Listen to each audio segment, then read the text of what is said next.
Hello everyone and welcome to the channel. So today we're going to talk about a new game that I've just started playing this past 4 days or so. It is called Outerplane. Some of you may have heard the game already, especially if you play Epic 7, because it is published by Smilegate, the same company. As far as the development team, I believe it's a different team, but nonetheless there are some resemblance to Epic 7. As far as the gear goes, some of the characters, status ailments, stuff like that. I mean, there's a lot of stuff to compare it to, but the game is still, has its own things. I believe it's a little bit easier as far as gear is concerned, but we're just gonna talk about just a quick overview of the game, what it has to offer right now currently. There is no global at the moment. The game is only out in 3 countries on the SEA servers, which is Singapore, Malaysia, and the Philippines. So if you're not from those areas, you can always just get a VPN. There's a handful of free ones you can do, and then just start playing the game right now. There's no news of is this server going to merge with global or not. More than likely, hopefully not, but we'll see. They say global won't release until the end of May, I believe. So I know we got Honkai Star Rail coming out in 4 days or so. So you should be fine. I mean, if you do Star Rail, a month's worth of gameplay, I'm pretty sure you'll hit that wall where you're just doing your daily grind, and then you just hop on over to Outerplane. So we'll go ahead. I'll put the tier list that's been going around the Discords and whatnot. I'll post it at the end of the video if you want to go and check it out. So for now, let me just show you around. There's a few things, right? So there's the adventure, right? And it's just a story mode. You have normal, chapter 1 through chapter 10. Then once you finish that, you have the hard mode, which is basically a continuation of the story mode. I don't know why they did it like this, but it is what it is. So far that's the only story that's out, and it's still a lot. It's 10 chapters, well 20, right? So it's a pretty good amount. Then you also have your arena. You have match opponent where you fight people. It's not RTA like Epic 7. You are fighting real people's teams that are controlled by AI. So there's that, but you do get a lot of gems out of going up the ranks for first time. There's Memorial Match, you're just fighting NPCs, and then the other stuff is just nothing we need to worry about at the moment. So now we can go to side stories, right? So there's a handful of side stories you can do from the 3-star characters, and this one's just from the main characters of the story. You go ahead and do them. I guess there's about 10 chapters, and you can get these character shards where you can go in and awaken your character. So it's just kind of like a farm, how to farm a character up. You cannot do side missions for characters you don't own. It'll be locked and grayed out. Well, grayed out for me right now, it means that I haven't done it, but it'll be locked. So aside from that, you have your challenges. So there's a few challenges here you can do. You have your daily bounty hunter for gold. So it's just gold, there's 10 stages. The higher the stage, the more gold you get. You have your food. Food is basically your experience points to level up your characters. Leveling up characters through story mode is very, very slow, especially when your character is high level. So sandwiches is the way to do it. Well, not just sandwiches, right? All this food right here. So that's the way that you can level up your characters. And then you have your upgrade stones, right? So it's kind of like, you play, like Epic 7 and stuff with your runes and whatnot. You have your different colors, and then the different stages, and the higher you go, the greater the rewards. And then we have your special request ecology study, which is where your armor gear drops from. So go ahead and select here, and they show the different sets you can get. with the different main stats of speed, gear, crit damage, you know, whatever it is. And then of course each one drops different sets. Then when we go back, we go to special request identification, which is your weapon and accessories. So basically your character, which I'll show right now, has 4 gear they can equip, right? It's like the headpiece, chest piece, arm piece, and boots. So you have 4 sets. Instead of like Epic 7 where you have your 4 set and your 2 set, you got 6 pieces of gear. It's 4 now, but you do have 2 other slots for a weapon and a talisman, I believe. And I'll show it to you in a bit. Then you have your Archdemon's Ruins. It's just these, like, it's like a dungeon basically. You go in, you fight some NPCs, you unlock these cards to give you buffs, and then at the end you get some very good gear. These are the chests you can get. You get some pretty good gear, especially early on. Oh, sorry. And then there's like another one where it's like a harder version, and there's some, you know, some debuffs that come on you when you start the game, but there's some pretty good rewards. And they also have a tower system. Thank God, you know what I mean? Finally, like, it has a tower right off the bat as well. Same thing, this one only has up to floor 100, but every 10 levels you go, you get shards for this character. I have 130 out of 250. The character's named Sigma. That's the way, as far as I'm concerned, that's the only way to unlock her, because when you go to the summoning, that's all it says, that you need to finish the tower. So I'm not sure how it works with reset, but I'll let you all know on that when the time comes, because it resets in 7 days. So that's all the side stuff. That's the main story. That's the arena. That's everything you can do currently. Now you also have your base. Your base is where you can do your crafting. You have your daily generator where it generates stuff for you that you can get, so you can actually get gems for summoning. You got some skip tickets, some this is to upgrade your gear and whatnot.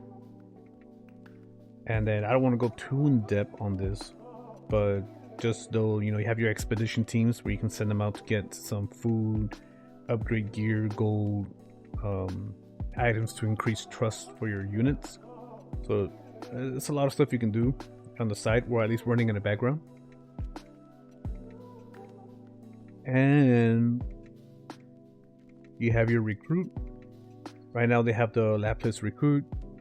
She's not a limited character or anything, just a raid up for her. And then you have your normal. So it's 2. You have your normal with your normal tickets, and then you have the event one with, like, I guess their event, like, special tickets or something. So right now there's currently no new banner for a new character, but everybody who's played the closed beta, they released Bryn as a character. She's like a blue striker unit.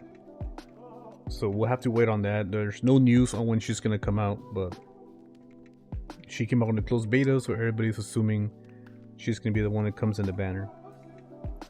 It is 1500 gems. Let me go back to do a summon. It's not bad. The only thing that's bad about the game is the rates. I believe the rates is 2%, which is, I mean, that's pretty much standard in most gacha games. And then you, oh man, I keep forgetting what it's called. But the guarantee, basically, the pity, there you go. The pity is 200. 200. That's a lot. That's a lot of summons. That's 30,000 gems. That's a lot of summons to get a pity. There is a mileage system, but the mileage does not carry over from what I've been told. Basically what happens is that you get like a special currency once the banner is over, and I think you can buy shards and stuff like that, so you can awaken your characters and whatnot. So I can't give you a 100% answer on it just yet until this banner ends. Then I'll let you all know. I think that's about it for most of it, except I'll show you real quick the characters. So we'll go ahead and click on Noah. Then we click gear. So this is the gear on the right side. I have a counter attack and a what's this one called? A lifesteal. Pretty random. I probably wouldn't recommend that for her. I just slapped it on because like it was some pretty good stats, and I just rolled with it. And then you have your weapon and your accessory. You also have your special gear, which is like this Epic 7 doesn't really have this besides the artifacts, but this one's still quite different, unless the exclusive equipment is set. But you have your talisman, which you can equip gems. I don't have any gems. I don't know where those gems are at or how to get them or use them. And then it has like a passive, recover 7 chain points when attacking, and then exclusive equipment.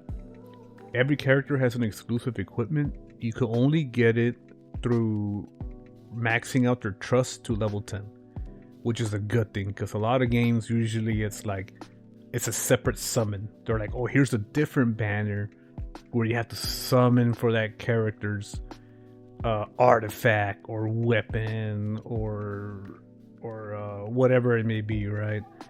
This game doesn't do that. It's just, hey, just level their trust to level 10 and then you get it. And I believe that's about it for all of this, for all the characters. They do have like a battle pass. I believe it's like $15.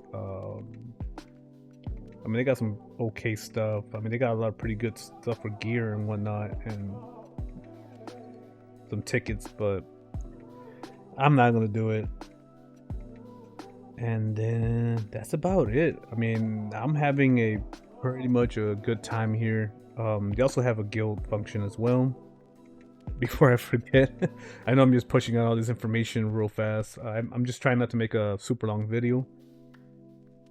So you have your guild, where you in daily you get 2 tickets to fight a monster, and then you get a lot of chests, and those chests contain a whole bunch of like items, just random items, right, for upgrades and whatnot. Then they have the monolith. The monolith is just upgrades for the guild. This is for like to increase the guild shop level. This is to increase the members experience gain. You know what I mean? It's kind of like little buffs you can get here and there as the guild levels up.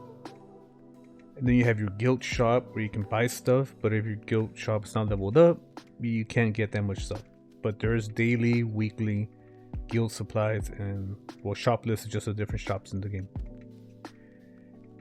And that's just a quick overview of the game. I'm not going into much detail about it. If all I'm gonna say is that if you do like Epic 7,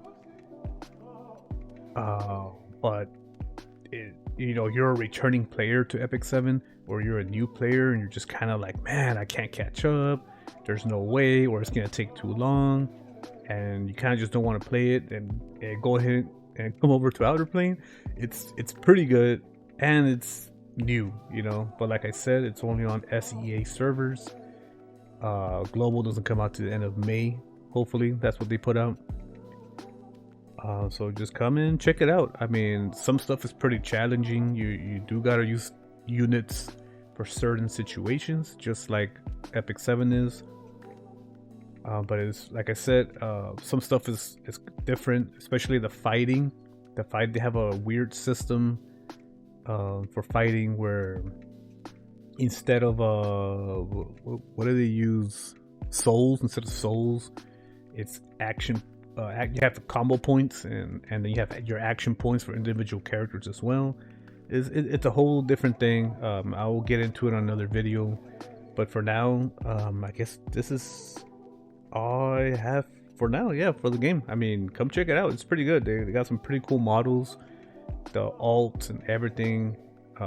It's really great. I'll show some gameplay in another video, but if you want to give it a shot, yeah, this is it. Come check it out. It's pretty fun so far, and I mean, they give pretty good amount of stamina and everything for now, but today I hit like a wall of like, oh man, I need stamina, and there's no stamina. So yeah, that's pretty much it. I guess I'll see you on the next video. Alright, y'all have a good one. I wish you all the best of luck in your summons. If you are re-rolling in this game, it is a little rough because of the 2%, like I was saying. I'll put the tier list right now at the end so you can see. You have your SS tier at the very top, which is the units you want to grab, and then your S, A, B, C, D, F. For sure, for a fact, the first one you want to get is Valentine, which is the chick with red hair. She is basically the best unit to get right now as a reroll because she increases your crit chance and crit damage for everyone for 2 turns. Really, really great.